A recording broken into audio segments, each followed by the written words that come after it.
கண்ணா, தமிழ் எழுத்துக்களை சுழித்து எழுதலாமா? சுழிச்சு சுழிச்சு எழுதுவையில அது எப்படி? இப்ப நான் எழுதுறேன் பாருங்க.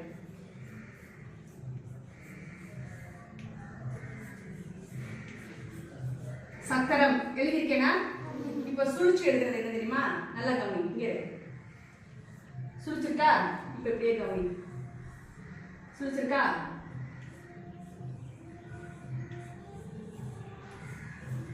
இத சுழிச்சு எழுதுறது.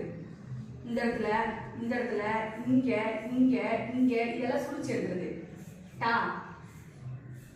யா, ரா இதெல்லாம் என்ன சுழிச்சு எழுதுறீங்க இல்லையா? இதெல்லாம் எழுதக்கூடாது. எழுதக்கூடாது. இங்க சுழிச்சிருக்கேன் நான் மிஸ். சுழிக்கவே இல்லைல்ல? இங்க சுழிக்கவே இல்லைல்ல? இதுதான் கரெக்ட். இதெல்லாம் தப்பு. இனிமேல் தமிழ் எழுத்துக்களை நீ சுழிச்சு எழுதக்கூடாது எப்பவுமே.